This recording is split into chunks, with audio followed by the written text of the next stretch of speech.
Bueno, y vamos a continuar con información que tiene que ver con la economía y nuestro contexto. En este caso, caída de las ventas. Por eso vamos a tomar contacto con Ramiro Dazo en la ciudad de Rosario. Rama, ¿cómo estás? Bienvenido. Germán, muy buen mediodía para vos y para todos. Y sí, una temática que sin duda preocupa, lo que tiene que ver con la parte de la recesión, la baja de ventas, lo que tiene que ver con las ventas minoristas. ICAME ha hecho un informe en un relevamiento de más de 1.100 pymes que tienen los diferentes rubros de ventas y cómo ha sido esta temática en cuanto a lo que es la baja de las ventas, este número que parece no ser significativo, pero cuando uno lo suma mes a mes, sí da un número más importante. Fue del 1,4 en el último tiempo, pero sin duda si uno empieza a acumular, empieza a ver números que parecen no recuperarse. Me acompaña Eduardo Maradona, a quien le agradecemos por estos minutos, por recibirnos aquí. Bueno, una situación que supongo preocupa para las pymes, esta cuestión de lo que tiene que ver con la baja de los minoristas. Muchas gracias por estos minutos. Ramiro, bueno, gracias a ustedes. Mira, acá es fundamental la estadística que saca CAMI y CAC, la Cámara Argentina de Comercio y la Pequeña y Mediana Empresa, que uno saca un mes que sube un 1,4%, el otro saca, la otra institución saca el próximo mes que baja 1,4%. Eso está a las claras que el consumo es muy bajo y es estable. Por otro lado, yo creo que hay que hablar de financiamiento. En Argentina hoy es la base fundamental, que hay que motorizar la economía argentina porque está muy deprimida. Y para esto se necesita sí o sí que las tarjetas de créditos tengan más cuotas con tasas acordes a las necesidades. Y créditos especiales para las pymes, que son las que generan el 70% del empleo y el 42% del PBI. Es muy importante esto porque las pymes es la columna vertebral de la Argentina. Entonces, nosotros lo primero que tenemos que atacar es el financiamiento. Después hay que hablar del tema de los juicios laborales, que es otro de los temas importantes, que asusta realmente al emprendedor o al empleador, porque los juicios que están saliendo de 5 o 6 millones de pesos terminan en 100 millones de pesos. Los jueces de primera instancia desobedecen a la Suprema Corte de Justicia de la Nación con los fallos que ellos proponen. Entonces, ¿esto qué hace? Termina que sigan cerrando empresas, que un juicio de esto, que son impagables, que la pyme termina cerrando, el damnificado no cobra y por consecuencia quedan 5, 6, hasta 10 compañeros sin trabajo. Entonces, estas son las cosas que hay que revisar urgente.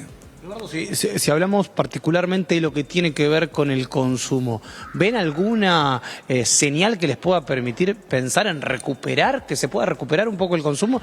Porque parece ser que la baja de inflación, que parecía una buena noticia en el comienzo por la aparición de cuotas, por la aparición quizás también la posibilidad de créditos, al no haber consumo parece transformarse en algo que termina también poniendo en la balanza una nueva problemática. Bueno, como dije anteriormente, el tema fundamental de la Argentina es la falta de financiamiento. Entonces, nosotros venimos de 8 meses de caída en el sector industrial, que es el más castigado, en la industria textil.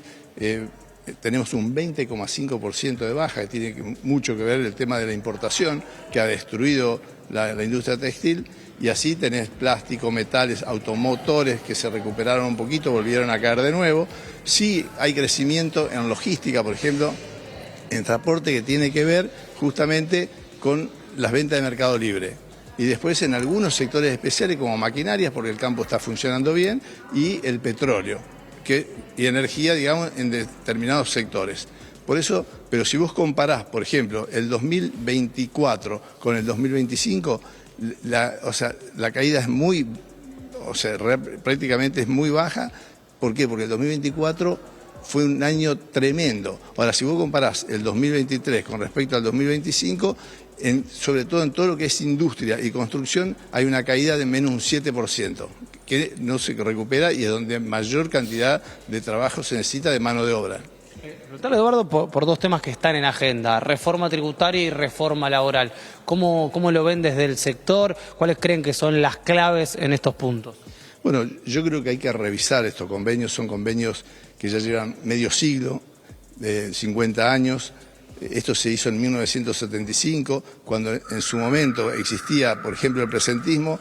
A través de 50 años los sindicatos consiguieron un montón de licencias especiales y se olvidaron de hablar del presentismo. Entonces, de alguna manera yo creo que los sindicatos han terminado destruyendo la meritocracia y la producción, porque el trabajador dice, falto si total no me descuentan nada. Entonces eso hace de que hoy tengamos menor producción.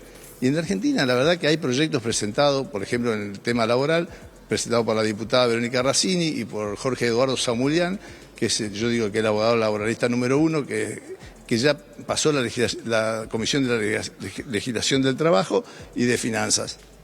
Yo lo que le pido encarecidamente a los legisladores nacionales que voten estos proyectos urgentes, porque hace más de 4 décadas que no se habla de estos temas y que es muy necesario para seguir generando más producción y empleo en la Argentina. En cuanto a lo tributario. Con respecto a lo tributario, hay un tema fundamental que hay que saber, que el Estado dice voy a bajar impuestos. Esa baja de impuestos tiene que ver con la desregulación que hacen ellos, pero tiene que hacer de alguna manera, tienen que hacer convenios con las provincias, porque cuando ellos hablan de desregulación, las provincias regulan. Entonces podemos llegar a tener un caos fiscal. ¿Por qué? Porque ese 12% que deja de cobrar Nación, que lo participa con provincia, se lo pasa directamente a provincia. Entonces ellos ese 12% lo pueden convertir en el porcentaje que quieran ellos de acuerdo a sus necesidades. Por otro lado, nosotros presentamos el famoso superiva, que tiene que ver con sacar ingresos brutos, que no es un 4%, en forma de cascada es un 12%. Reemplazarlo por otro IVA, ¿no es cierto?, que es menos nocivo que ingresos brutos, que sumado el 9% de IVA nacional, más el 12% de IVA provincial, más el 12% de IVA que reemplazaría ingresos brutos, estaríamos en un 34-35%. ¿Qué pasa? Cuando yo digo que un trabajador cobra 1 millón de pesos de bolsillo, pero al empleador le cuesta 1.600.000. ¿Pero qué pasa? Ese trabajador cuando va al supermercado a hacer las compras, tiene que pagar el 40% de impuestos y el salario se le convierte en 600.000 pesos. Si no achicamos el Estado nacional, provincial y municipal, no hay forma de que bajen impuestos. Muchas gracias, Eduardo. No, por favor, gracias a ustedes. Bueno, compañeros, escuchábamos a Eduardo Maradona haciendo un análisis primero del informe que tiene que ver con las pymes y con la caída del consumo, pero también de lo que es la crisis tributaria y laboral que hoy tiene la Argentina. Cada vez que uno escucha diferentes opiniones en relación a esto, es evidente que cada rubro lo imagina, lo analiza desde su lugar. Ahora, es difícil encontrar en este tipo de declaraciones perspectivas a futuro que puedan encontrar un mensaje alentador. Bueno, me parece que la caída constante de los últimos meses claramente marca el lugar donde estamos parados. Sí, sin duda, Germán. La diferencia que uno va viendo en lo que tiene que ver las problemáticas de consumo es una problemática que se arrastra, como decíamos, esta cuestión que tiene que ver con el salario que percibe el trabajador, a diferencia de lo que paga el empleador, la diferencia que después tiene el propio empleado cuando se transforma en consumidor y ahí también tiene cuestiones fiscales que le complican su economía. Bueno, diferentes cosas que tienen que estar tratadas de una manera más estructural y no por sector, porque si no las complicaciones son cada vez más difíciles. Rama, muchas gracias. A disposición como siempre.